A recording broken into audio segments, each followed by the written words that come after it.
Vamos a tocar hoy un punto bastante culminante, muy importante dentro de esta serie de conferencias o charlas, y que poco a poco íbamos llegando ya en las anteriores,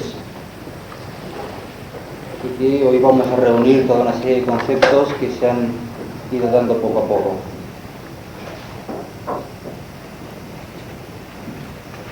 Hoy vamos a ver el tema de la individualización. Cuando dijimos en la primera charla que 3 preguntas asaltaban al hombre: quiénes somos, de dónde venimos, a dónde vamos. Como hombres, podríamos decir que el origen desde donde venimos es precisamente este. Y así hemos estado estudiando los distintos planos de la naturaleza, la constitución del hombre, hemos estado estudiando los reinos inferiores, subhumanos, cadenas, rondas, etc., precisamente para comprender de la mejor manera posible lo que representa para nosotros la iniciación que nos dio la entrada al reino humano. A partir de este momento podemos decir que somos hombres. Hablaré de hombres en sentido de ser humano, no en sentido de hombre-mujer, por supuesto, esto ya queda por supuesto. Dijimos, haciendo un pequeño resumen de charlas anteriores, de que en la construcción de nuestro sistema hubo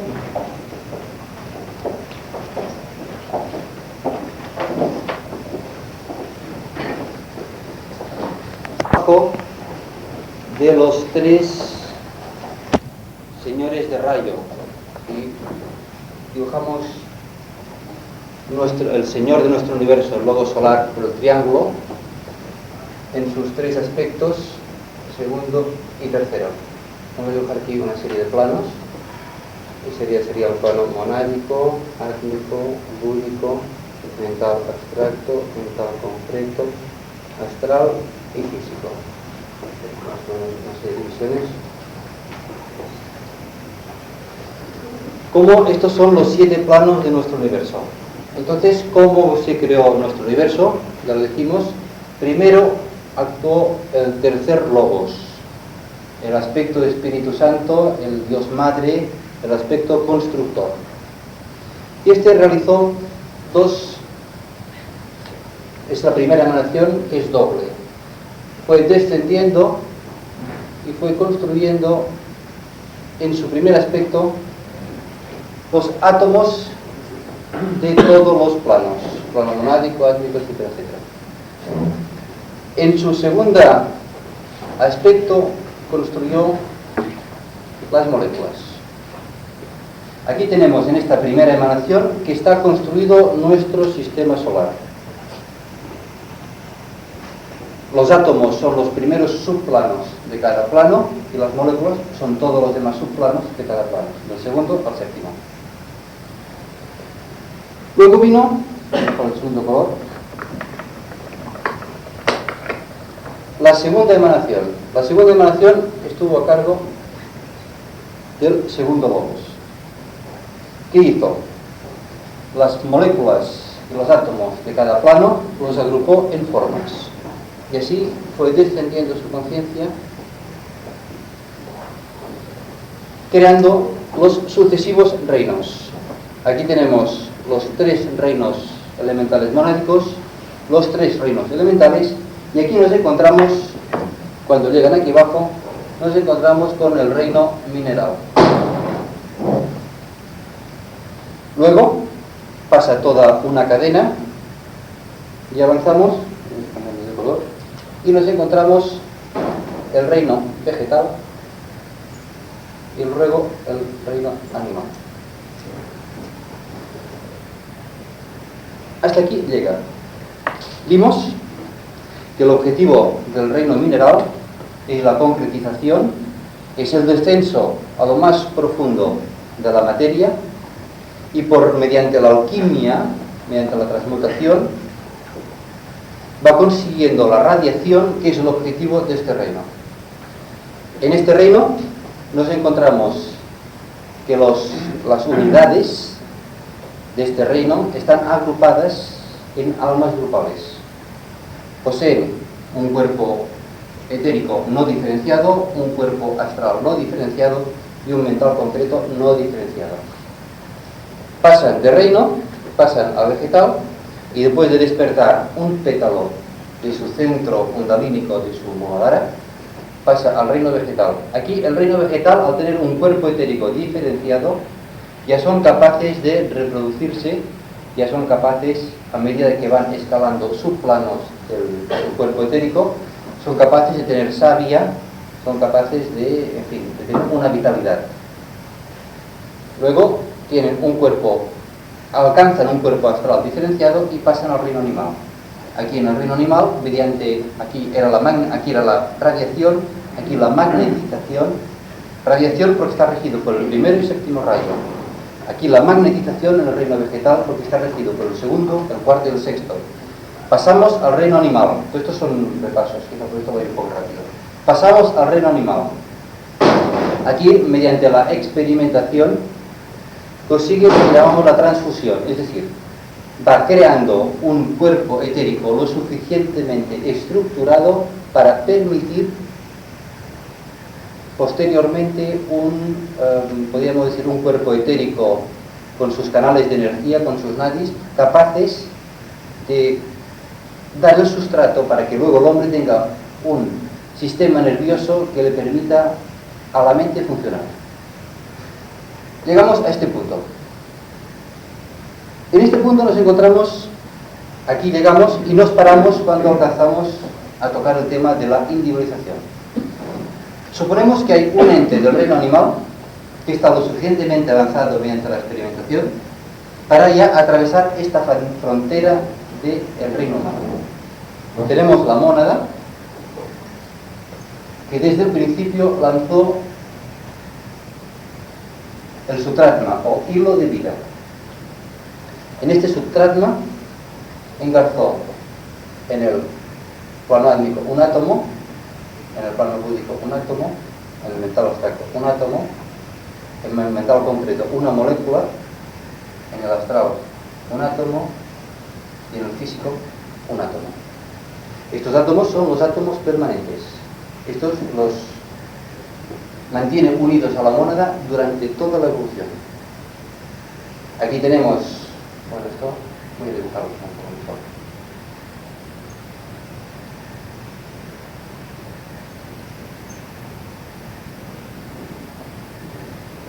Los tres triángulos del hombre. El triángulo básicamente monádico, la tríada superior y la tríada inferior. El 9 perfecto, el número del hombre. Entonces, en el reino mineral encontramos que este átomo permanente ya vibra. En el reino vegetal, este átomo permanente ya vibra. Y en el reino animal, este átomo permanente vibra. Entonces, el alma grupal, que en un principio en el reino mineral agrupaba tríadas inferiores muchas, en el reino vegetal agrupa tríadas inferiores también, pero en materia, así como antes de la materia etérica, astral y mental concreta, ya el alma grupal tiene solamente materia astral y mental concreto, porque la materia etérica ya está separada. Y así vamos siguiendo, hasta que llega un momento que dentro del alma grupal animal figura una sola unidad. Esta sería el alma grupal animal al final de la evolución de una ente, de una entidad, al final de su evolución como animal. Llega un momento que esta alma grupal vibra con tanta intensidad, vamos a ver aquí un vórtice de energía, que esta aspiración de esta entidad animal, de este animal, es respondida por el espíritu. Y entonces hay lo que definimos como la tercera emanación. Esta tercera emanación es una energía que surge de la mónada, del aspecto espíritu. Ensancha el sutratma hasta alcanzar el plano átmico. Sigue hacia abajo. Sigue hacia abajo. Hasta llegar aquí. Hasta el átomo mental permanente. Es lo que definimos como esta emanación. del primer logos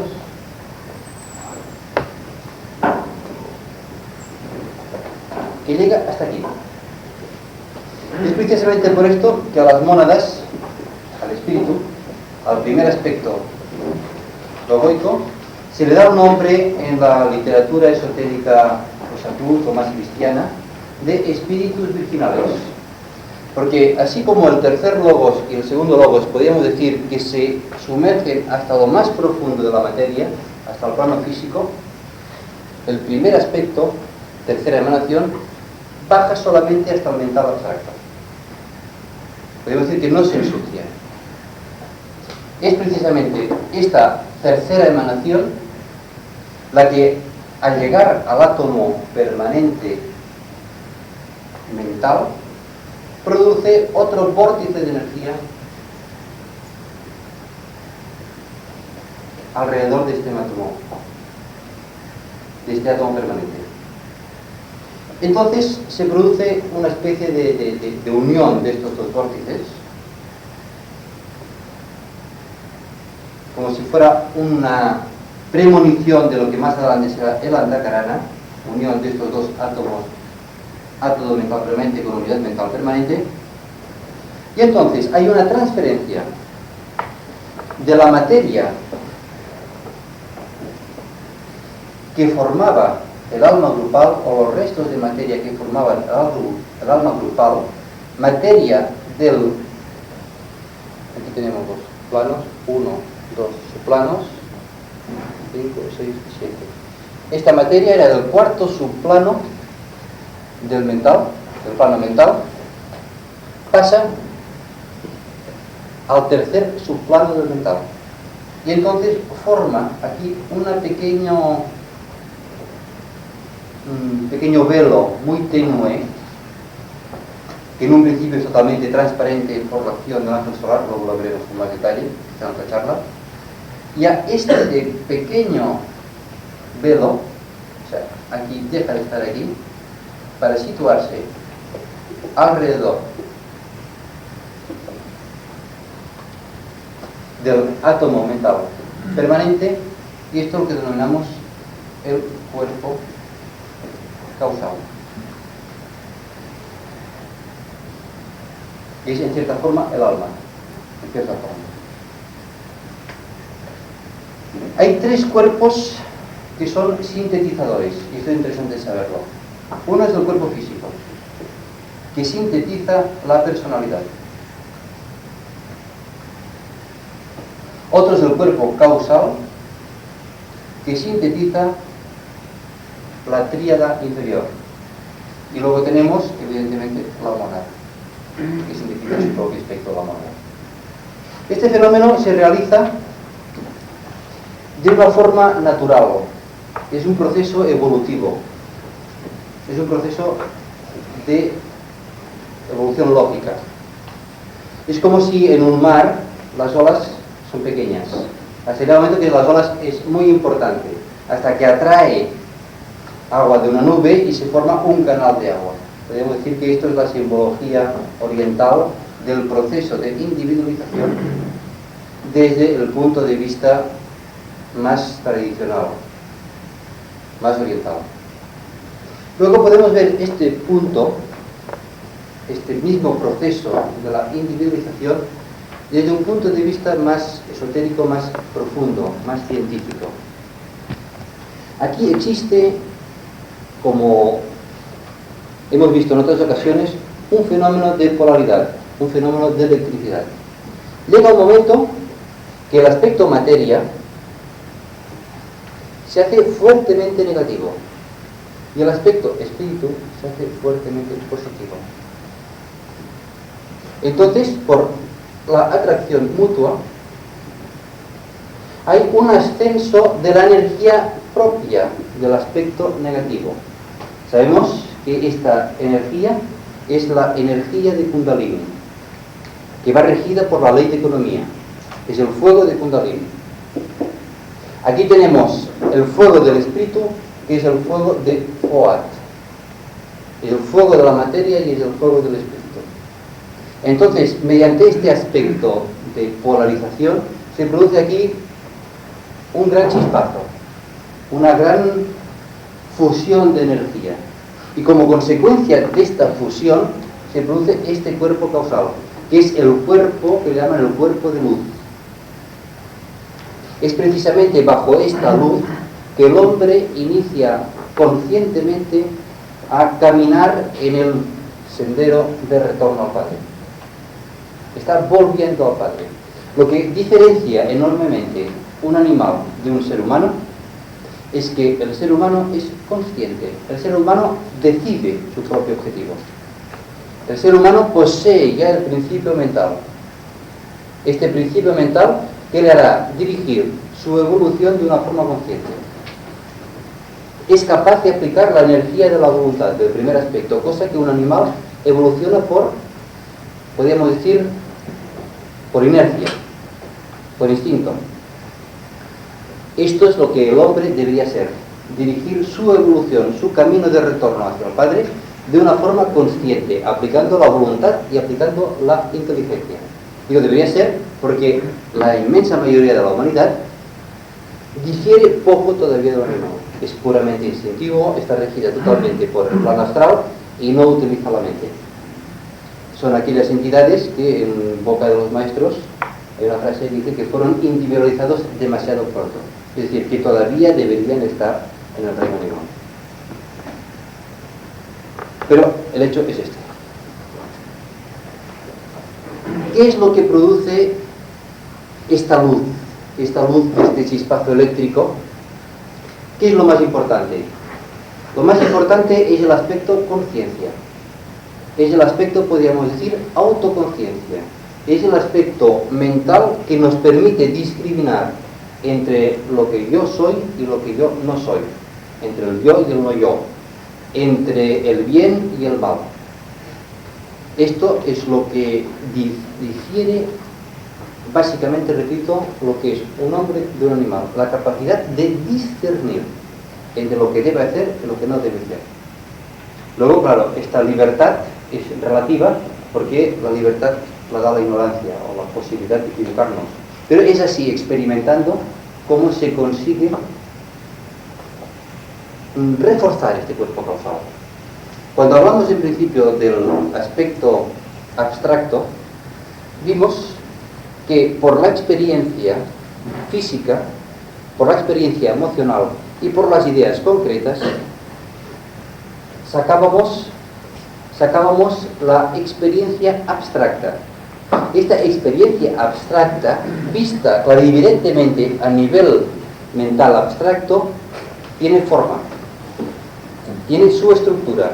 Es desde aquí abajo que nosotros decimos que este mental abstracto no tiene forma, pero en su propio plano tiene forma. Y esa es precisamente esta forma la que va construyendo, va rellenando esta pequeña red, este pequeño velo que fue creado a expensas del alma grupal, fue creado en un origen como cuerpo causal. Precisamente este es el nombre, la razón del nombre que se le da al cuerpo causal. Es el cuerpo de las causas. Todo lo que sucede a la personalidad está registrado en el cuerpo de las causas, en el cuerpo causal.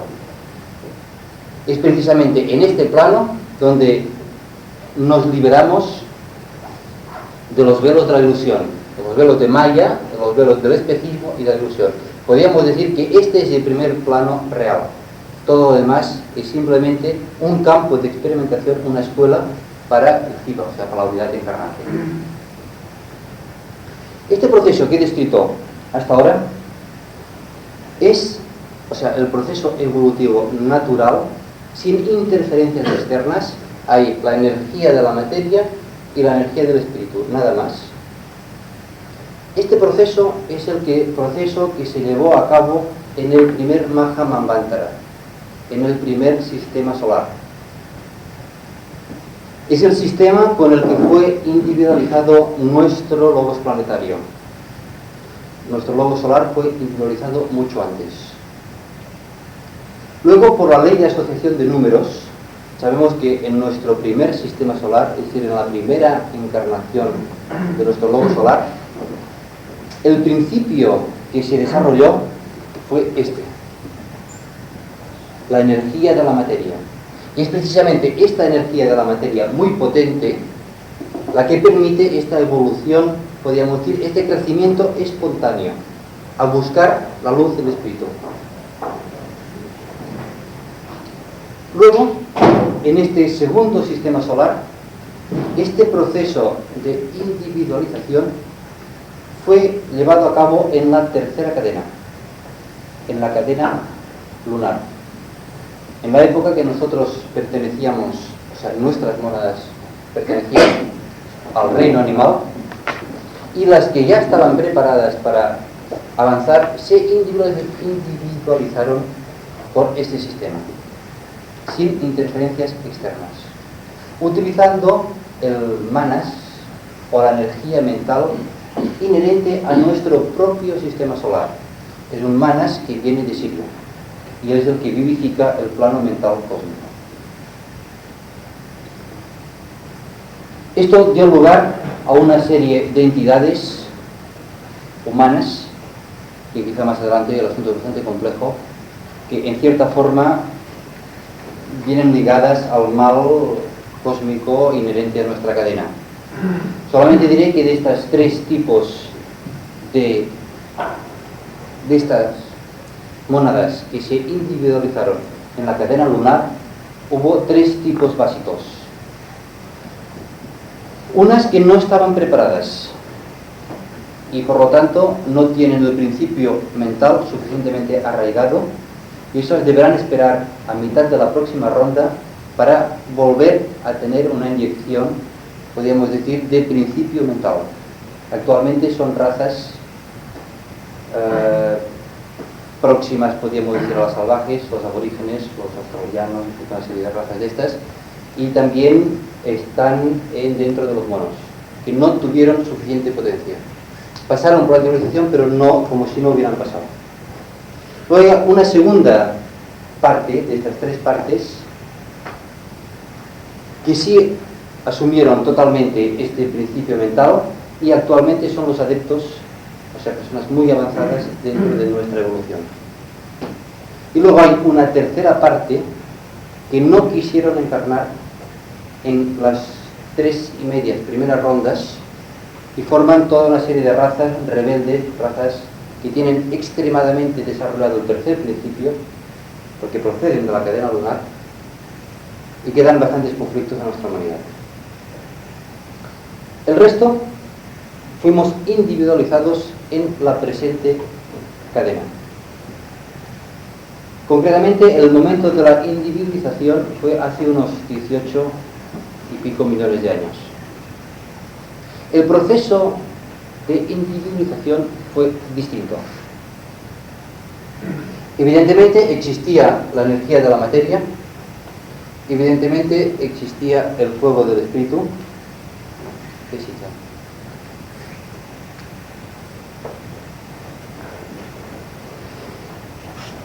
pero apareció un tercer aspecto.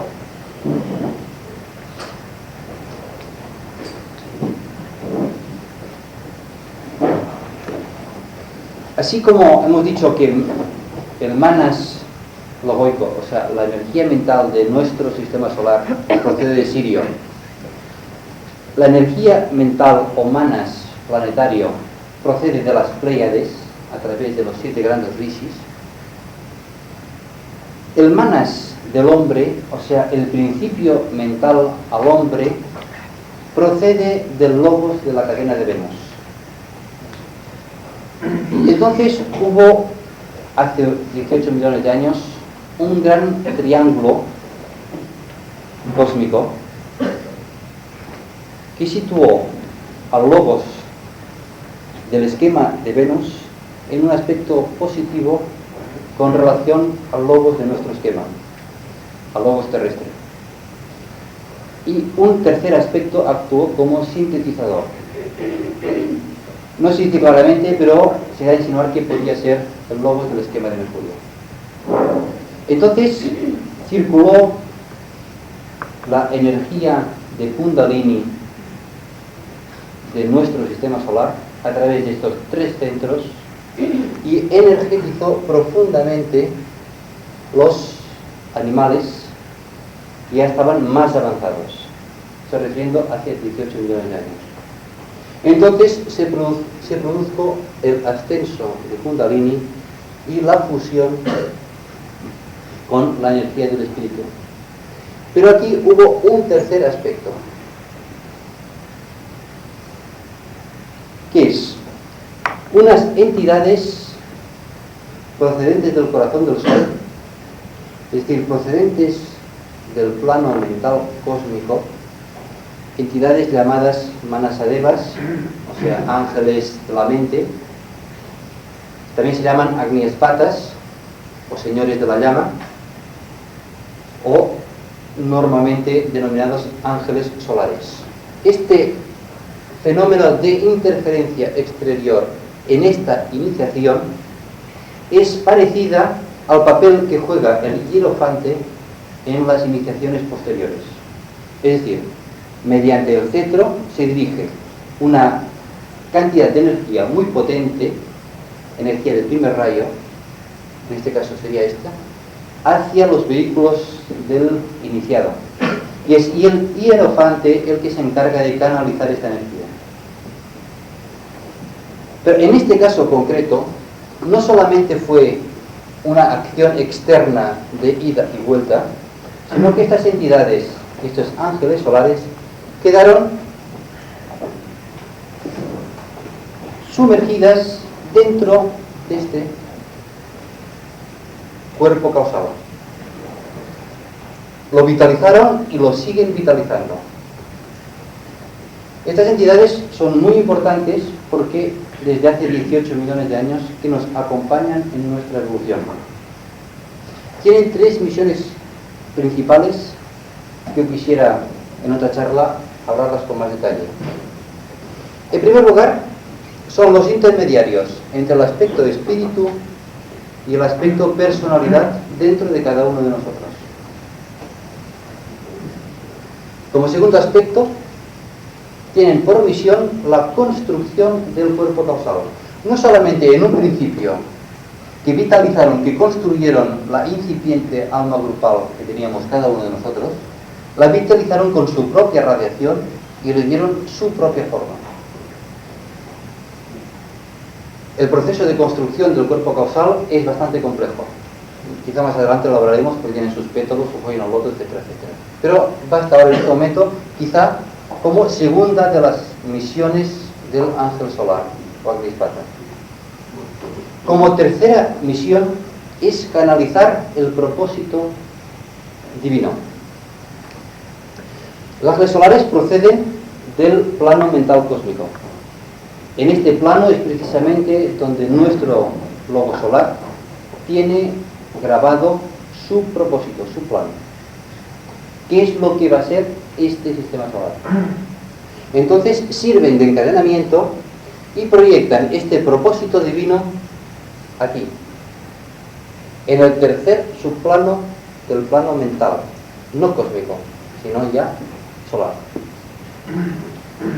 Y es precisamente nosotros que, desarrollando el Antakarana, que es el canal de luz que une el tercer subplano del mental abstracto con el cuarto plano, subplano del mental, que es el primero del mental concreto, es precisamente a través de este canal de luz o Antakarana que nosotros podemos llegar a ser conscientes en nuestro cerebro físico el propósito del logos.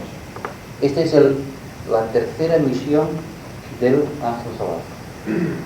Es a través de la intuición que nosotros podemos llegar a conocer cuál es el propósito, no solamente de la personalidad humana, sino de todo nuestro sistema solar.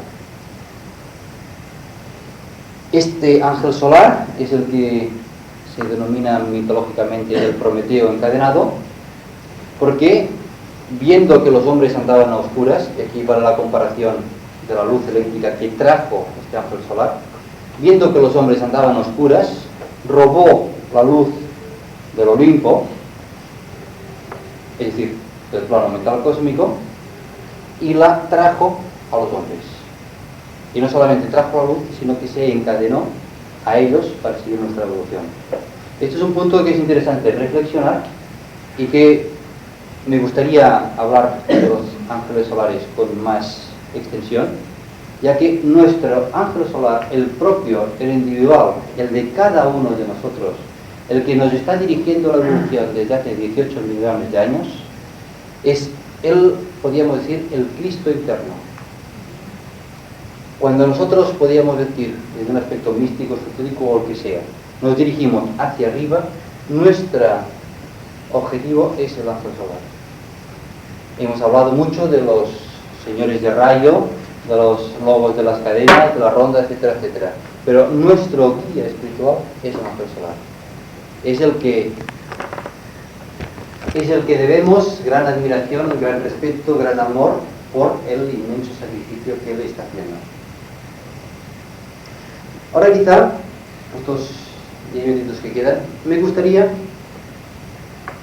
establecer una serie de analogías muy curiosas con la tradición occidental que nos describe todo esto, pero con un lenguaje en forma de parábola, un lenguaje oculto. Esto es esotéricamente lo que en lenguaje normal decimos la creación del hombre.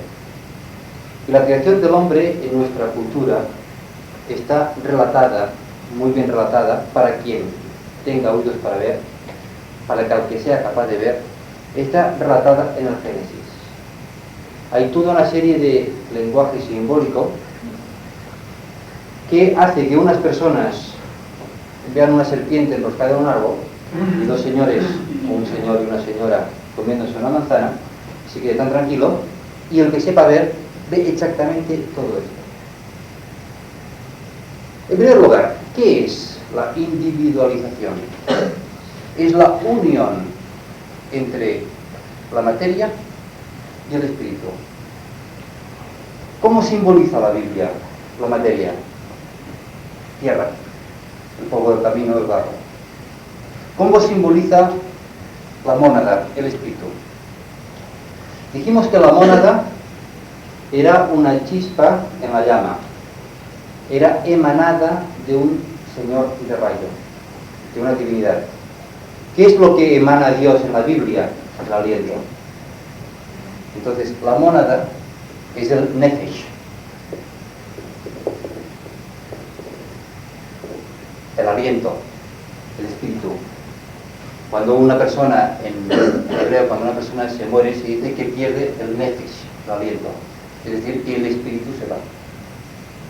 Entonces, esta unión entre el aliento y la materia viene simbolizada, es decir, entre el espíritu y la materia, viene simbolizada en la Biblia, que Dios tomó un pedazo de barro y le infundió su aliento. Tenemos la individualización. Esta individualización en las primeras razas fueron hermafroditas. O sea, esto ya hablaremos cuando hablemos de las razas y su sistema reproductor. Y entonces, este fue Adán. En hebreo es Adam, Adam Kadmon. Esto no significa un hombre, significa una raza. Una raza que era hermafrodita, o sea, en ella tenía los dos sexos. Mejor dicho, no tenía sexos. Evidentemente, en la Biblia nos dice que formó el hombre y entendemos al hombre como masculino. Pero sería absurdo crear el hombre como masculino cuando no existía el principio femenino. O sea, la aparición de los principios masculino y femenino fue por partición de sexos. Esta partición de sexos está simbolizada en la Biblia por la costilla. Está simbolizada en la costilla por mala traducción. Porque ustedes saben que el hebreo antiguo se escribía sin vocales, solamente consonantes. Entonces fueron los traductores los que fueron metiendo las consonantes para darle sentido. Las consonantes en hebreo son una serie de símbolos, de raíces que se colocan por debajo de las vocales. Y en la Biblia antigua no estaban estos símbolos, solamente habían las consonantes. Entonces la traducción que dio lugar a costilla debería haber dado lugar a costado. Y lo que hizo simplemente es poner a un costado los distintos sexos. O sea, los hombres no tenemos una costilla más. Vamos a seguir por el simbolismo en el Edén. Evidentemente, en un primer paso, la conciencia de esta raza era una conciencia, procedían de razas etéricas y tenían una conciencia semitérica. Es decir, eran conscientes quizá más del plano etérico, del plano astral, que no del plano físico. Entonces ellos conocían el nombre de los animales, es decir, conocían los mantras, conocían los sonidos a los cuales obedecían toda la creación, los sonidos ocultos, que están en el plano oculto. Pero llegó un momento que fue necesario que despertaran la conciencia, despertaran el principio mental. ¿Cómo se simboliza en la Biblia el principio mental?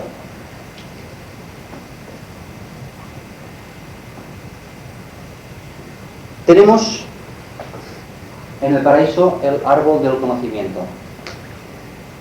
El árbol del conocimiento, el que da los frutos del bien y del mal, es simplemente la mente. Para nosotros, la capacidad que nos permite discriminar entre el bien y el mal es la mente. Entonces, lo que se describe en la Biblia como el gran pecado no fue nada más que perder la conciencia de los planos que ahora decimos cultos, de los planos etérico y astral, y permanecer en conciencia física, por la acción de la energía de la materia. Aquí sabemos que el fuego de Kundalini, que actualmente está adormecido en el chakra Muladhara, se simboliza por la serpiente. La serpiente durante todas las edades ha sido el símbolo de la sabiduría. Entonces, cuando en el árbol del bien y del mal, en el árbol del conocimiento, apareció la serpiente, quiere decir que apareció el fuego de la sabiduría de la materia, que ascendía en busca del principio del espíritu. Entonces, ¿qué sucedió? ¿Cuál es el árbol del bien y del mal? Es un árbol doble. Y simbólicamente dentro de nuestro cuerpo tenemos este árbol. Si esto, vamos a representarlo por la columna vertebral, esto es lo que nosotros decimos seriamente por un nadi que se llama Sushumna. Y hay dos nadis que suban precisamente enroscados. Es el Ida y el Pingala. El principio positivo y el principio negativo. Los dos grandes principios de la dualidad. Como son principios de dualidad, el bien y el mal. Entonces tenemos que Kundalini en aquel momento subió enroscándose por el árbol del bien y del mal. Y sumergió a los seres humanos en la gran dualidad del bien y del mal. ¿Para qué? Lo hemos comentado otras veces, porque es precisamente nosotros los hombres, como discriminando entre el bien y el mal, desarrollamos el aspecto mente. ¿Cuál es la salvación? La salvación es que el hombre coma de los frutos del árbol de la vida, de su suma. Se acabó la discriminación, ya no es necesaria. El aspecto bien y el aspecto mal se sintetizan. Lo lógico sería que si ellos han hecho mal, me refiero a Adán y Eva, ellos hubieran comido los frutos del árbol del mal y su salvación fuera comer de los frutos del árbol del bien. Pero no es así. Es el principio mental que se desarrolla. Es el principio de la discriminación. Es la discriminación entre el bien y el mal. Y la salvación no está en el bien. Está en el noble sendero del medio. Está en el filo de la navaja. En comer de los frutos del árbol de la sabiduría, del árbol de la vida, de su suma. Así como hace 18 millones de años hubo una chispazo, una fusión de energía entre el fuego de Fuat y el fuego de Kundalini, cuando el hombre alcance ya la cuarta iniciación, la quinta iniciación, cuando se libere totalmente, habrá de nuevo un ascenso de Kundalini hasta el corazón. Habrá un nuevo chispazo, pero esta vez Kundalini ya no subirá por el árbol del bien y del mal, subirá recto. Ahora claro, esto nos lo han presentado exactamente al revés. lo que para nosotros fue un paso hacia adelante, fue, desde luego, un sumergirse en la materia. Ya no tenían conciencia etérica, ya no tenían conciencia astral. Una persona que tiene conciencia astral, aquella persona no tiene conciencia de la muerte. No es que no muera, no tiene conciencia de la muerte. Entonces Adán y Eva a partir de aquel momento murieron. Claro que murieron. A partir de aquel momento tuvieron conciencia de que estaban desnudos, cosa que en conciencia astral no se tiene conciencia de que están desnudos. Es cuando pasaron a tener conciencia física que tuvieron conciencia de que estaban desnudos, que tuvieron conciencia de que se morían. Porque en el momento de que la persona que está al lado se muere, se ve solamente el cuerpo físico y entonces se ve que se muere. Pero si nosotros hubiéramos vencido la muerte, es decir, tuviéramos conciencia astral, veríamos que simplemente se saca de encima un vestido, el cuerpo físico, y su cuerpo sigue viviendo, su cuerpo astral, evidentemente. Ahora, lo que se presentó, o lo que se presenta en la literatura tradicional como el gran pecado original, no es más que la inmersión, la entrada en el reino humano. Y desde entonces, la serpiente es el gran símbolo del pecado, es el gran símbolo del animal que se arrastra por el suelo, que debe ser pisoteado y que debe ser destruido. Evidentemente, las religiones, tal como nos las enseñan, han hecho todo lo posible para destruir cualquier indicio de sabiduría, porque evidentemente iban contra ellos. Es cierto, por ejemplo, se ve en la Biblia que dice: sed inocentes como las palomas, pero sabias o astutas como las serpientes. Siempre la serpiente ha sido el símbolo de la sabiduría. Y ahora vamos a, antes de entrar en más... Sí, ¿qué era al final?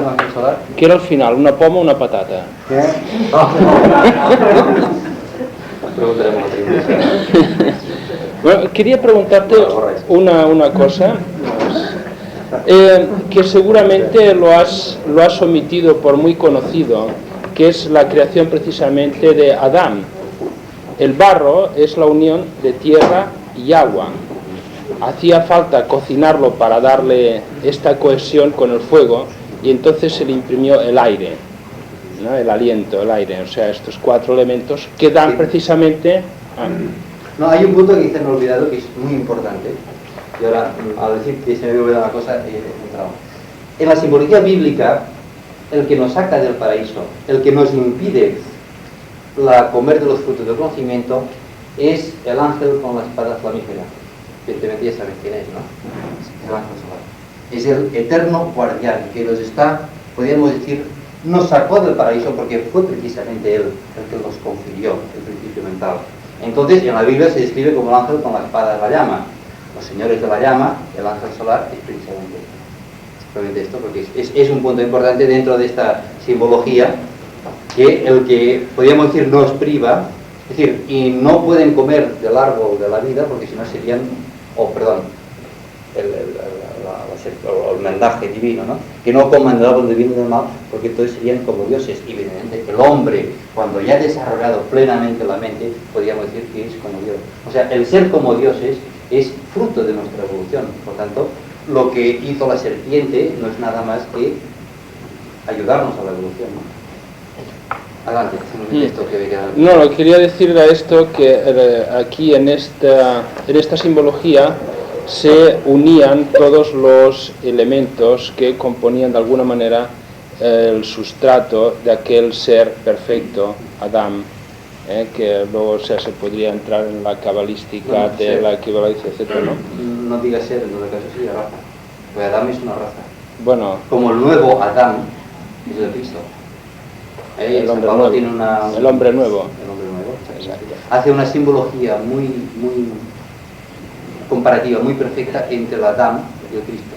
Entonces, claro, si tenemos en cuenta que Adán era un hombre, Cristo era un hombre, etc. Pero si establecemos que estos son modelos o podemos decir cosas que plasman a toda la humanidad, Adán fue toda la humanidad y Cristo viene fue toda la humanidad.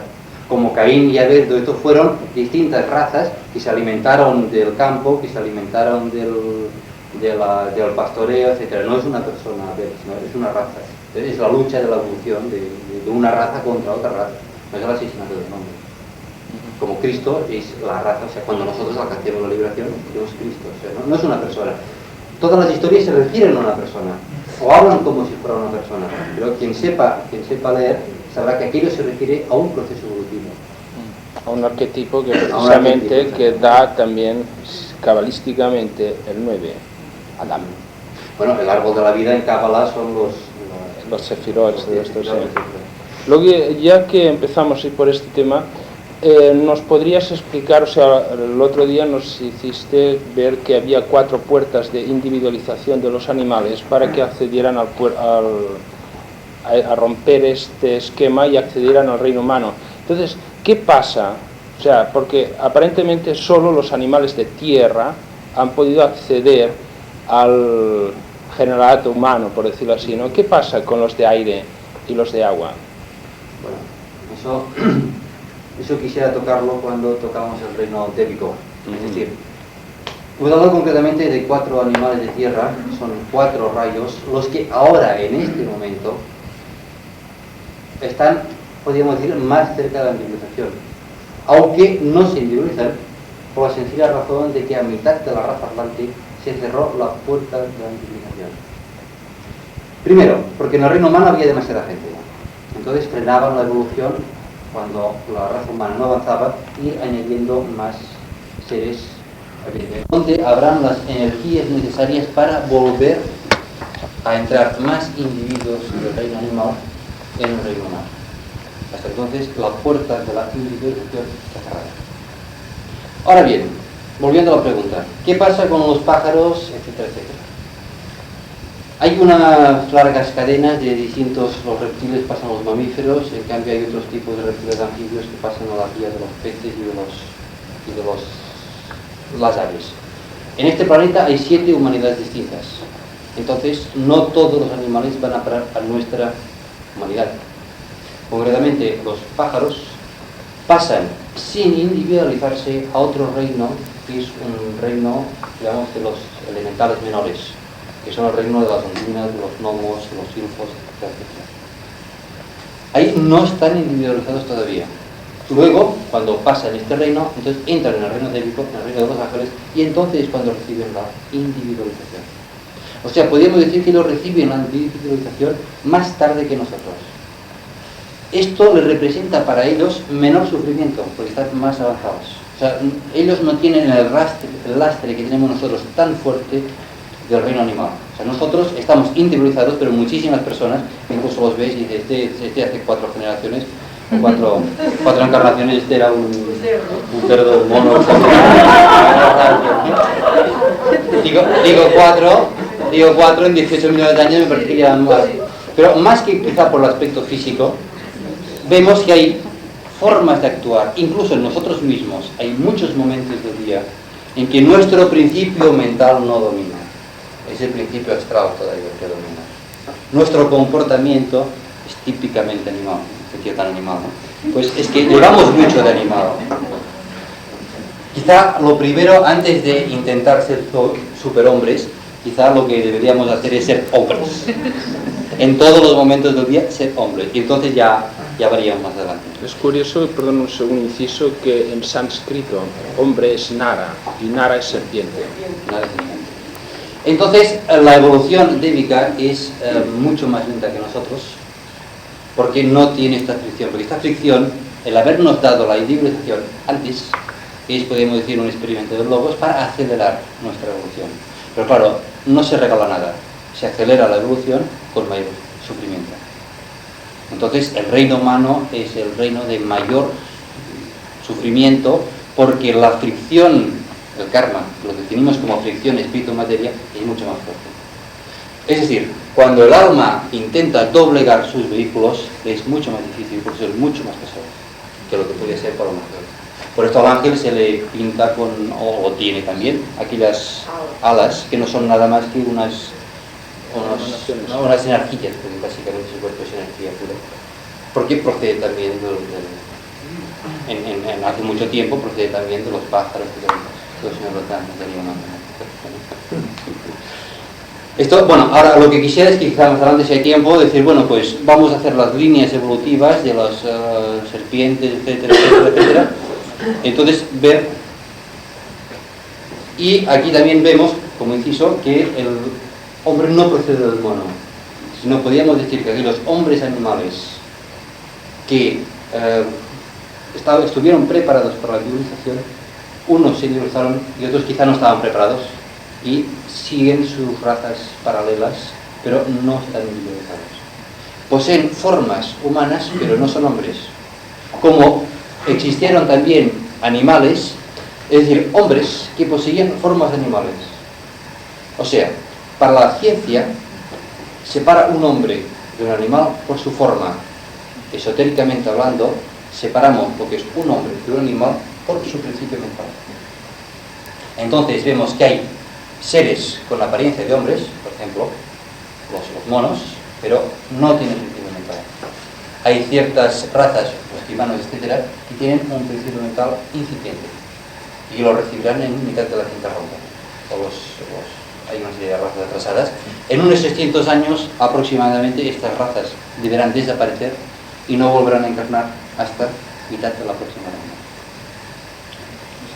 ¿Qué animales había hace 18 millones de años? La verdad es que no me acuerdo mucho, tengo mala memoria. Yo supongo... ¿Que eran los dinosaurios? Sí, pero no. Es decir, cuando decimos que el hombre procede de un animal, tenemos que hacer ciertas salvaguardas, porque en aquellos momentos habían pasado ya 2 razas y media de las humanas. Me explicaré. Vimos que había una secuencia de cadenas, que en cada cadena había unos lobos, que el lobo se animaba de una forma sucesiva. La gran rueda planetaria es la secuencia, las rondas. Entonces, cuando nos situamos en el cuarto globo de la cuarta cadena, entonces cuando se inició ese globo, empezaron a aparecer 7 razas. Esto son temas de otras charlas, pero quizá mejor sembrar un poco y luego así se van ligando unas cosas con las otras. La primera raza era totalmente etérea, era la raza polar. Primero la hiperbórea, luego la polar, y luego la tercera, la que nos interesa, fue la raza lemur. Y en la quinta subraza de la raza lemur es cuando sucedió eso de hace 18 millones de años. Es decir, antes de que el hombre apareciera como hombre en la Tierra, había ya formas etéreas y semietéreas que iban preparando toda una serie de devas, que estas formas, las últimas, iban ya a tener forma humana, pero no contenían todavía principio individualizado. O sea, nosotros procedemos de los animales, pero quizá más de una forma simbólica que de una forma de decir, mira, tú eras aquel mono, o tú eras aquella serpiente, o tú eras aquel mamífero en concreto. Concretamente, la señora Blavatsky nos habla de que el hombre fue el primer animal sobre la Tierra. Es decir, a nivel forma está hablando. Y sabemos que los primitivos hombres tuvieron que luchar con animales. Pero no podemos decir, tal entidad fue tal animal. Porque si nosotros éramos animales en la cadena lunar, no podemos hablar de forma física densa, pero nosotros sabemos que el globo más denso de la cadena lunar, el cuarto globo, su sustancia más densa era etérea. O sea, no podemos hablar que nosotros, como animales en la cadena lunar, fuéramos perros o fuéramos como si fuéramos perros. No sé si me explico. O sea, esotéricamente no es tan importante el aspecto forma como el aspecto conciencia.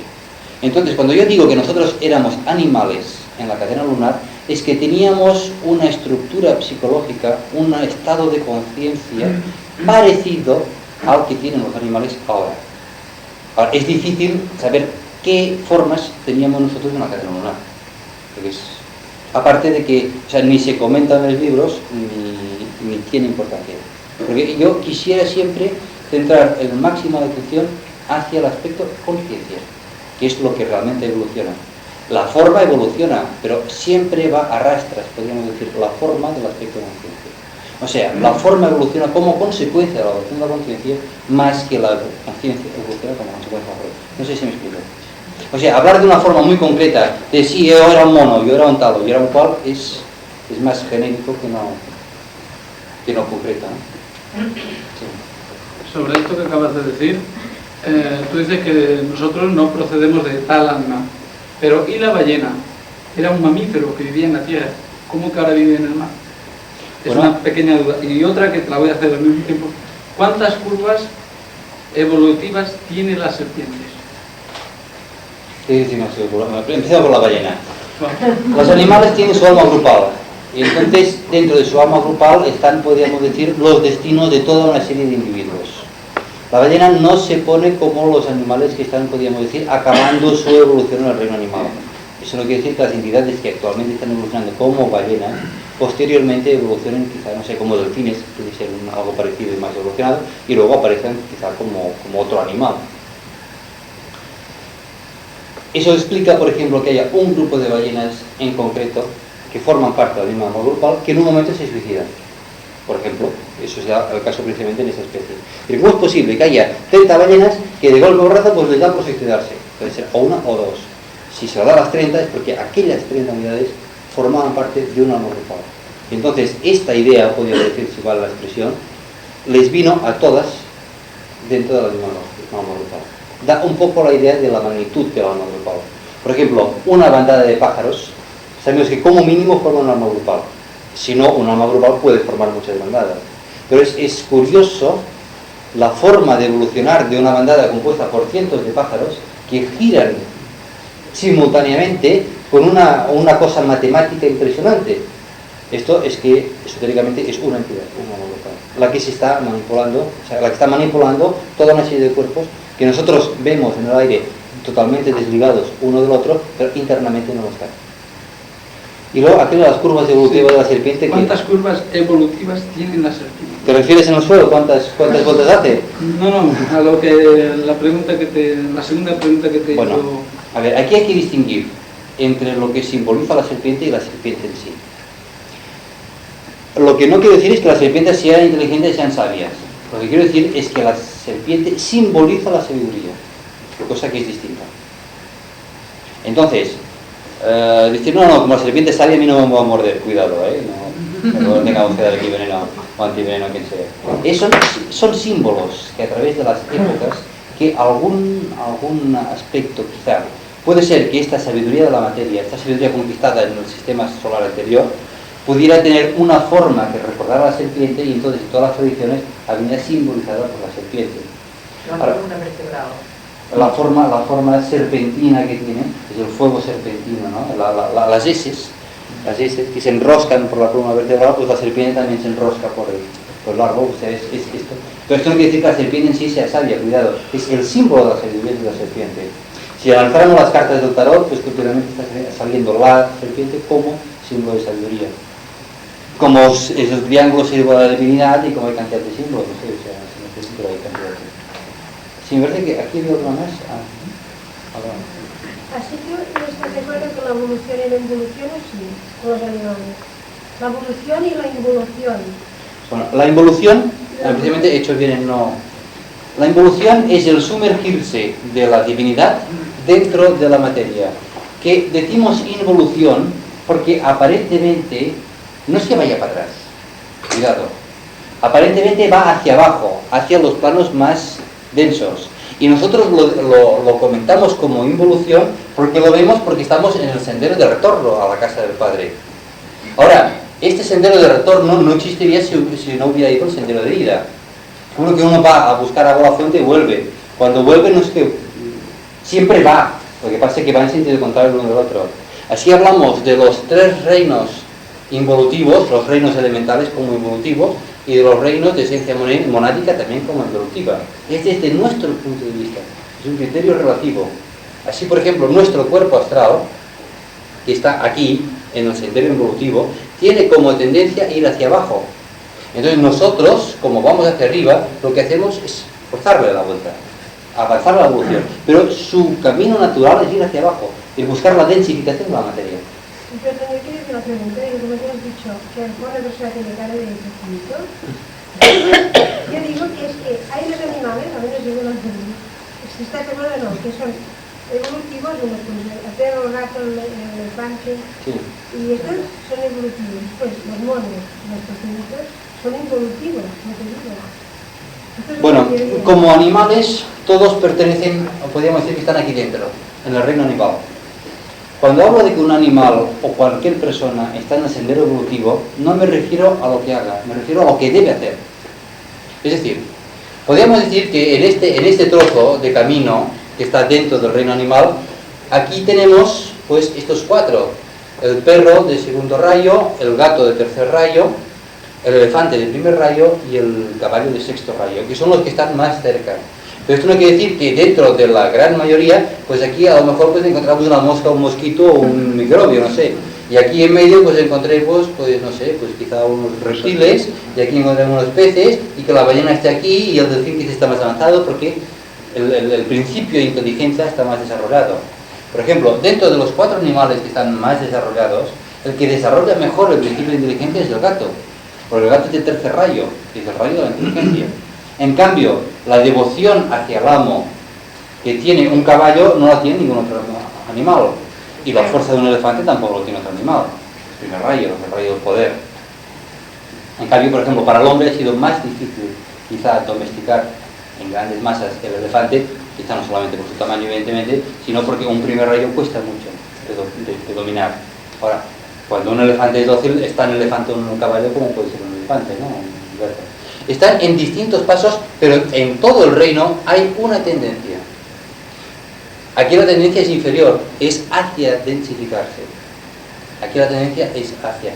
En el hombre, pues dentro del camino, del sendero, o sea, del paso que representa el reino humano, pues hay personas poco evolucionadas y personas más evolucionadas. Personas que se dirigen así. Evidentemente, hay personas que se dirigen al revés. Son los magos negros. Que buscan el sendero hacia atrás, se dirigen hacia la materia. Una comparación. Por ejemplo, a medida que el alma en una encarnación se va aferrando a los cuerpos, los va doblegando, va tomando más posesión de los cuerpos. Por ejemplo, un niño, el alma todavía no doblega, el alma del niño todavía no doblega su cuerpo. Entonces, ¿qué hace el niño? El niño es egoísta. Podríamos decir que en cada vida nosotros recapitulamos todo lo que nosotros hemos vivido. En los 9 meses de embarazo, nosotros recapitulamos en los 3 primeros meses del reino animal, mineral, perdón, en los 3 segundos, 4, 5 y 6, el reino vegetal, y en los 3 últimos, el reino animal. Entonces, si analizáramos, por ejemplo, cómo responde un feto en el seno materno, veremos que va recapitulando lo que nosotros íbamos haciendo. Así, un niño cuando nace está en una fase, podríamos decir, en que la humanidad lo que quería era asimilar el máximo de cosas. El niño es egoísta, es lo que le corresponde a su edad en cierta forma, porque necesita crearse el ego, el yo individual, el yo personal. Hace falta tener cosas. El eso es mío del niño es un instinto que no es nada más que el aferrar su personalidad. Está en los primeros ciclos de la vida. ¿Es involutivo? No, es propio de la edad. Pero hace falta el yo superior, o en estos casos, como todavía no se manifiesta el alma, es el padre que le va enseñando lo que debe hacer. No, la muñeca se la dejas a la amiguita. Le va enseñando porque, en definitiva, el niño está en el sendero evolutivo. ¿Me explico lo que es involución, evolución? Había otra pregunta. El hombre que en ese momento responde únicamente al plano astral, el hombre animal, has dicho al principio que era como si su individualización se hubiera realizado prematuramente. ¿Es esto o es que verdaderamente responde a formas de vida antes todavía? Es que yo tengo esta pequeña duda, no sé distinguir entre lo uno y lo otro. Bueno, concretamente, son los hombres que todavía no han asimilado la individualización y deben esperar a la quinta raza, me parece que son a la quinta ronda, a mitad de la quinta ronda, a la próxima ronda. Son concretamente los bosquimanos. Hay una serie de razas muy primitivas que no hay forma de incorporar a la civilización. Entonces, no hay forma porque el principio mental no responde. Entonces, cuando la jerarquía planetaria, os hablaremos quizá otro día más extensamente, en un momento determinado dirigió la energía de manas, la energía de la mente, a todo un montón de individualidades, porque ellos creían que estaban suficientemente maduras, entonces hubo la mayoría que les salió bien y algunas que no respondieron. Entonces, estas que no respondieron se quedan flotando en la evolución, podríamos decir. Muchas de ellas ya no encarnan más, hasta que llega otro momento en que volverán a tener la energía suficiente, es una energía cósmica que procede de Venus. Entonces, esta energía no la volverán a tener hasta mitad de la quinta ronda. Entonces, volverán a animar el principio de estas personas. Ahora, en cuanto a personas que todavía están con conciencia astral, no autoconciencia, con conciencia astral, podríamos decir que es la inmensa mayoría de la humanidad. Habitan cuerpos de raza aria, en cambio tienen una conciencia puramente atlante. Este es uno de los problemas, que las razas van siguiendo, van avanzando. Entonces hay cantidad de personas que poco a poco se van retrasando en cuanto a la evolución que debería ser. Las personas, las entidades que habitan cuerpos de raza aria, deberían estar polarizadas en el quinto principio, polarizadas en la quinta raza, pero en cambio no lo están. Entonces están retrasados todavía con la evolución. Pues diría que conciencia astral o problemática astral la tenemos nosotros, ¿no? Ahora, claro, la entrada en el quinto reino debe ser por la mente, por el pleno unión del paso del mental concreto al mental abstracto. Entonces la evolución no perdona a nadie. Ahora, esto llevará a que a mitad de la quinta ronda, cuando se lleve a cabo el juicio universal, pues 2/5 partes de la humanidad pues no consiguen pasar. Entonces, como hay que tener en cuenta que la humanidad solo son células, o somos células de un chakra del logos planetario, entonces es a nivel planetario que interesa que aquella parte de su cuerpo pues evolucione.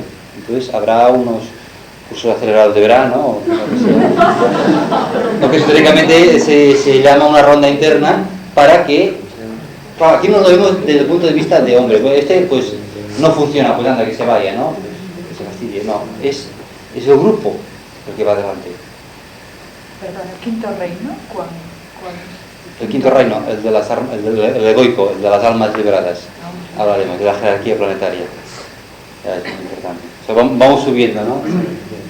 Cuando hablamos de la iniciación, de la jerarquía, todo eso. Hay mucha materia, ¿no? Sí. He leído yo que estos 2/3 de la humanidad en estos tiempos finales serán defendidos a otro planeta más afín con sus afinidades, ¿no? O sea, los inadaptados, eso es. Esta ronda interna estará fuera de nuestro esquema. O sea, encarnarán en otro planeta o esté más acorde con su evolución. Con su evolución. Sí, pero esto es quizá la interpretación que se da. Básicamente pasarán a otro esquema. Es decir, nosotros como mónadas no somos todos emanados de nuestro logos planetario. Somos mónadas emanadas de otros logos, de otros esquemas. Ya vimos en la anterior charla, o una de esas fue, que cada logos planetario tiene su esquema. En el esquema hay toda una serie de cadenas, y toda una serie de rondas, de globos, etcétera, etcétera. Entonces, se decide a nivel mucho más allá de nuestro, pues cada entidad, cuál es el punto. O sea, por ejemplo, si nuestro esquema, nuestra tabla de analogía, es una clase pues que va avanzando, pues llegará un momento que los últimos de la clase no dejan avanzar a los primeros. Y como la evolución es obvia, pues serán una clase de rezagados. Entonces, esta clase irá a otro esquema.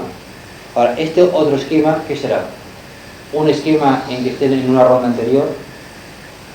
¿Será un globo físico denso? Perdón, ¿será un globo físico denso tal como nosotros entendemos un planeta? O quizá no.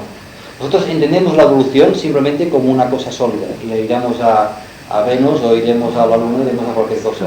Pero nuestra evolución puede seguir perfectamente en un planeta que quizá la sustancia más densa pues sea astral, la sustancia más densa sea mental. O sea, no necesariamente entendemos por planeta. Lo que sí es cierto es que irán a otro esquema planetario, en que será un planeta denso, será un planeta no denso, más etérico, y depende de cada entidad. O sea, no necesariamente estos 2/3 irán concretamente a un planeta, pero simplemente serán habrá subdivisiones. Pero lo que sí es cierto es que estos serán los rezagados, es decir, los que al final de la presente cadena no tienen claro que no podrán entrar en el quinto reino.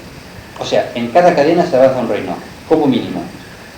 Entonces, en esta cadena, cuarta cadena, tenemos que atravesar el cuarto reino. Los que al final de esta cadena no podamos pasar al quinto reino, entonces estos molestan la evolución. Y esto se sabrá, no se esperará a la séptima ronda, porque probablemente no estará. O sea, probablemente nuestro globo planetario acabará su evolución en este sistema solar, o sea, en esta cadena, no en las 7 rondas, sino en 5 rondas o en 6 rondas. Sí, lo que quería decir a este respecto, la interpretación de los Rosacruces, era de que serían enviados al plano astral. Bien entendido que los que estuvieran enfocados emocionalmente, polarizados emocionalmente, recibirían allí su entrenamiento, su cursillo de verano, y los hombres de negocios, etcétera, los materialistas puros, sería en el plano mental donde recibirían esto. Y al final de este entrenamiento, sus cerebros serían conscientes del lastre que están suponiendo para la evolución de la humanidad. Bueno, pero esto da la idea de que es el plano mental de de nuestra cadena, o el plano astral de nuestra cadena. Sí. Pero según habla el mensaje tibetano, no se refiere a nuestra propia cadena, porque nosotros, entre encarnaciones, nosotros seguimos evolucionando en el plano astral y seguimos evolucionando en el plano mental. Y nuestro plano astral tiene mucha influencia sobre el plano físico. O sea, estas personas en el plano astral, aquí, ahora con nosotros, molestarían quizá tanto a la evolución como pueden molestar en el plano físico. Entonces, concretamente, se nos habla de una ronda interna que en principio no liga porque son 7 rondas, o sea, no, esa ronda interna es que es, y luego en otros trozos se explica que esta ronda interna es rondas en otro esquema. Bueno, son las 9 quizá, vamos a hacer un momento, perdón, vamos a hacer un minuto de silencio, ¿puede esperar? Perfecto, pues.